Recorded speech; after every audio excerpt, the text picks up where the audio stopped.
오늘 영상을 보시면 영어 공부를 시작하는 미친 효율의 방법을 알게 되실 겁니다. 영어 학습은 딱 두 가지만 기억을 하시면 됩니다. 에너지 설계, 미래 대비 설계입니다. 어느 날 제가 유튜브 영상을 보다가 이런 생각을 했어요. 만약에 내가 영어를 처음 공부하던 시절로 돌아간다면 나는 영어를 어떻게 할까? 여러분들도 영어 공부를 시작하시거나 이미 하고 계신 분들이라면 어떻게 하면 영어를 효과적으로 공부할 수 있는지 궁금하시죠? 제가 딱 정리해 드릴게요. 단어 많이 외워라, 문법 공부 열심히 해라, 이런 내용 아닙니다.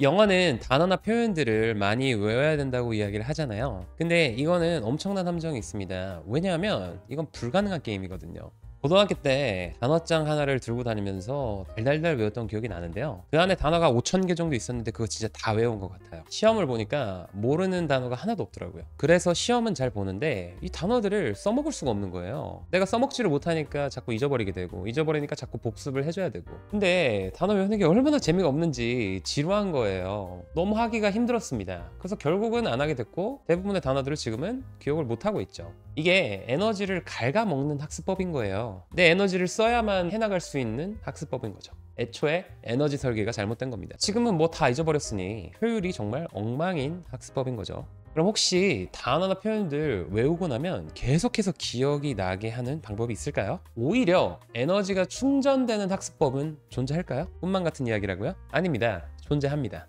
그건 바로 스토리텔링이라는 겁니다. 문자가 없던 시절에는 이야기 속에 교훈이나 정보들을 담아서 후대에 전달을 했습니다. 이야기는 사람들에게 막강한 영향력을 행사합니다. 사람들은 이야기에 흥미를 느끼고요, 또 오랫동안 기억을 하죠. 여러분 어렸을 때 들었던 흥부와 놀부전 이야기 다 기억나시죠? 이거는 아무리 기억력이 나쁜 사람이라도 다 기억을 합니다. 이렇게 기억만 잘할 수 있는 게 아니라 실제로 내가 쓸 수 있게도 됩니다. 왜냐하면 이 스토리라는 맥락 안에서 이 단어가 어떻게 쓰였는지를 알기 때문에 사용하는데 전혀 문제가 없는 거죠. 또 우리 기억은 감정과 결합이 되었을 때 훨씬 더 기억을 오래 하는 경향이 있는데요. 이야기를 보다 보면 우리는 울기도 하고요, 웃기도 하고요, 행복해하기도 하고 화를 내기도 합니다. 그런 감정들이 이야기 속의 단어들과 연관 지어져서 우리 속에 기억에 남기 때문에 우리가 훨씬 더 오래 기억을 할 수 있는 거죠. 제가 기억력이 거의 금붕어 수준인데 이런 방식으로 어마어마한 양의 단어들을 외울 수 있었습니다. 에너지 하나 들이지 않고요.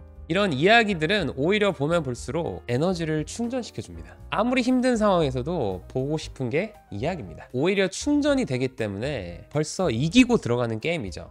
지속 가능해지는 겁니다. 이렇게 지속 가능한 학습법이기 때문에 영어를 잘하게 되는 건 시간 문제입니다. 우리가 스토리라고 한다면 책이나 영화나 드라마 이런 것들을 떠올릴 수 있는데요. 청각 정보가 결합이 된 영화나 드라마가 훨씬 더 효과가 좋겠죠. 그 중에서도 대사량이 많은 드라마가 효과적입니다. 에너지 설계도 완벽하고 학습 효과도 미친 효율을 보이는 겁니다. 여러분 미드 하나 골라서 재미있게 반복해서 보세요. 자꾸 효율을 생각하시는 분들이 빠진 함정이 있는데요. 영양제만 먹으면 사람이 큰일이 납니다. 영양제보다 좋은 것은 사실 음식입니다. 영양가 있는 음식을 섭취해서 먹으면 어떤 영양제보다도 좋겠죠. 그런데 자꾸 음식에서 영양소를 빼서 영양제로 만든 다음에 그 영양제를 먹으려고 한다. 당장은 효율적인 것 같지만 절대 바람직하지 않습니다. 영어를 단어랑 표현들을 뽑아가지고 모아서 공부를 하셔야 되는 게 아니고요. 드라마와 스토리 안에서 모든 것들을 흡수하셔야 합니다.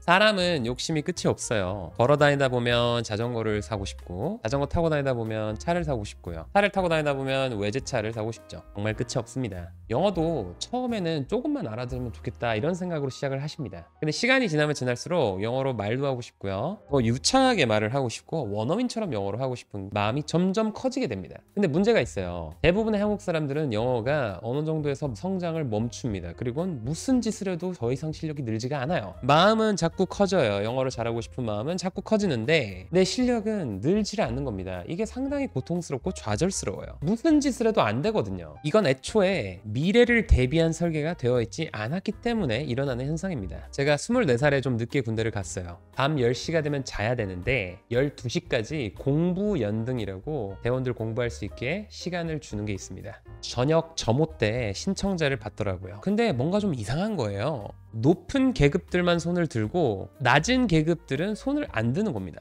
저는 뭐 부대 온 지 일주일도 안 된 상태였고요. 아니 공부하면 좋지 왜 손을 안 들지? 괜히 눈치 본다고 손 안 드는 거 아니야? 그래서 제가 용기 있게 손을 들었습니다. 그 순간 거기 있던 모든 대원들이 저를 쳐다보는 거예요. 그날 점호 끝나고 모든 소대에 끌려다니면서 혼났습니다.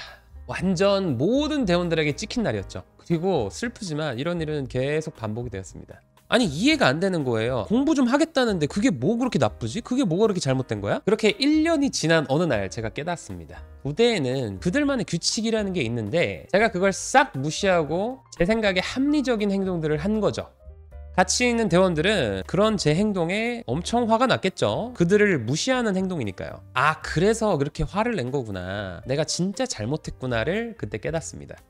그리고 나니까 제 24년의 인생이 이해가 되기 시작하는 거예요. 왜 고등학교 때 친구들이 나를 싫어했는지, 왜 대학교 때 인간관계가 힘들었는지 보이기 시작하는 겁니다. 합리적인 것들만 생각했지 다른 사람들의 감정을 고려하지 않았기 때문이죠. 그날부터 말을 할 때 듣는 사람들의 감정을 고려하기 시작했습니다. 제 나이 24살에 처음으로 사회화가 이루어지기 시작한 거죠. 여러분 참 이상하죠? 저는 사회에 24년 동안 살았습니다. 근데 그동안에는 사회화가 전혀 이루어지지 않았어요. 왜냐하면 저는 사람들이 저를 왜 싫어하는지 몰랐으니까요. 학습이 안 되는 겁니다. 모르니까요. 근데 군대 간 지 1년 차에 이걸 깨닫고 그 1년간 지난 24년 동안 못 배웠던 사회화가 다 이루어지게 됩니다. 지금은 제가 사회성이 좀 있어 보이죠?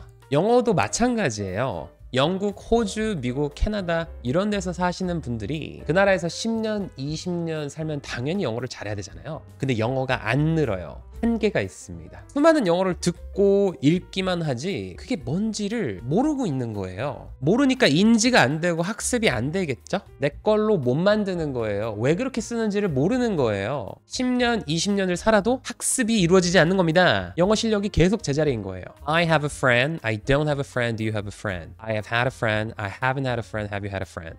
이 두 개가 어떻게 다른지 모르시잖아요. 이 have를 왜 이렇게 썼는지 모르시잖아요. 이런 것들은 백날 봐도 내 걸로 못 만듭니다. 아무리 들어도 학습이 안 돼요. 모르니까요. 왜 저렇게 다르게 썼는지 모르는 겁니다. 10년이 지나도 늘 수가 없어요. I made pizza, I didn't make pizza, did you make pizza? I should have made you study English, I shouldn't have made you study English, should I have made you study English? 이렇게 make라는 동사를 두 개를 나눠서 썼는데 뭐가 다른지 정확하게 아시겠나요? 둘 다 make인 것 같지만 사실은 다릅니다. 어떻게 다른지 헷갈리시잖아요. 정확하게 모르시겠잖아요. 그러면 학습은 일어나지 않습니다. 모르니까요. 아무리 들어도 모르는 거고요. 10년이 지나도 내 걸로 만들 수가 없는 거예요. 아무리 오랫동안 그 나라에 있는다고 해서 영어가 늘지 않아요. 깨달으셔야 됩니다. 깨달으면 그때부터 학습이 이루어지기 시작해요. 그 깨달음이 뭐죠? 한국어의 동사와 영어의 동사가 너무나도 다르다라는 거예요. 영어의 동사는 너무 복잡해요. 그 복잡한 거 토시 하나 틀리면 broken English가 된다는 겁니다. 그래서 그거 토시 하나 안 틀리게끔 하나 연습을 해서 내 걸로 만들어야 돼요. 그래야 영어를 유창하게 할 수 있다는 거예요. 영어에서의 유일한 변수는 동사니까요. 아니 구구단을 술술 외워야지 수학 문제를 풀든 말든 할 거 아니에요. 7, 8에 56 이렇게 나와야지 맨날 생각하고 있다고 생각을 해보세요. 예를 들어서 7, 8 7, 1은 7, 7, 2, 14 7, 3, 21 맨날 이렇게 하고 있다면 어느 세월에 문제를 풀 수 있겠어요. 영어도 마찬가지예요. she는 3인칭 단수니까 동사 뒤에 동사 쓸 때 s를 붙여 어느 세월에 이러고 있어요. 아니죠. 어떻게 해야 돼요? She eats pizza, she doesn't eat pizza, does she eat pizza? 바로 가야죠.